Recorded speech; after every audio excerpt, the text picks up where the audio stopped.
जब एक बेटी किसी के घर में बहू बन के आती है ना, तो ससुराल वालों को इस चीज़ से कोई लेना देना नहीं होता है कि वो किसी की बेटी थी। अब तक वो अपने मायके में कैसे रहती थी, क्या उसकी पसंद है, क्या उसकी नापसंद है, उसकी इच्छाओं की वहाँ पे कोई कदर नहीं होती है। उससे सिर्फ लोगों को उम्मीदें होती हैं। लोगों की इतनी सारी ख्वाहिशें, इतनी उम्मीदें उससे होती, इतने रोल उसको अदा करने होते हैं कि बेचारी उसके बोझ तले दब जाती है। मैंने यूट्यूब में कुछ लाइनें पढ़ी थी अभी। किसी ने कहा था कि बेटी वैसा ऐसा पौधा है, बेटी एक ऐसा पौधा है जिसे उसकी जड़ समेत निकाल करके, उखाड़ करके किसी दूसरे घर में शिफ्ट कर दिया जाता है, दूसरे घर में लगा दिया जाता है, और फिर हम कहते हैं कि बेटी मुरझा क्यों गई।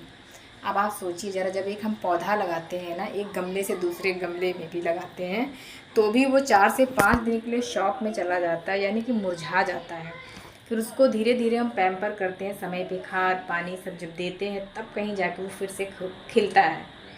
तो एक पौधे को जब आप इतनी वैल्यू दे सकते हैं, तो एक जीते जागते इंसान को आप इतना समय, इतनी वैल्यू देने से क्यों कतराते हैं? आप क्यों ऐसा सोचते हैं कि जब किसी की बेटी आपके घर में बहू बन के आए, तो वो पहले ही दिन से उस घर के सारे तौर तरीके, सारे रीति रिवाज पे खरी उतरे? आप उसको थोड़ा सा समय क्यों नहीं देना चाहते हैं? उसकी तुलना क्यों होने लगती है उसकी जेठानी से, या घर के, या ननद से, या सास से क्यों तुलना करते हो? वो यहाँ पे कोई परीक्षा देने नहीं आई है, वो इस घर में बहू बन के आई है।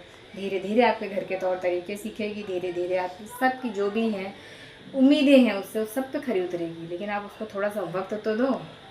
अगर आपने ये वक्त नहीं दिया, तो या तो वो पूरे जीवन भर के लिए मुरझा के रह जाएगी, अपनी सारी खुशियों को त्याग देगी, और ऐसे रोते धोते अपना पूरा जीवन काट देगी, या तो फिर वो विद्रोह करेगी।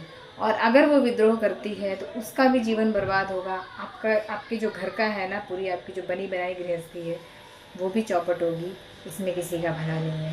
तो प्लीज़ किसी की बेटी को जब अपने घर में बहू बना के लाएं, बेशक उसे आप अपनी बेटी का दर्जा ना दे पाएँ, लेकिन एक इंसानियत के नाते उसे थोड़ा वक्त दें, थोड़ा समय दें।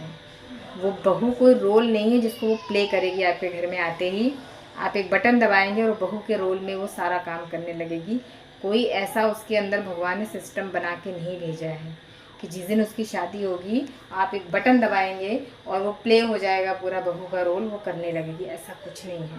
उसको वक्त लगेगा आपके घर के माहौल में ढलने में। तो प्लीज़ उसको वक्त दें।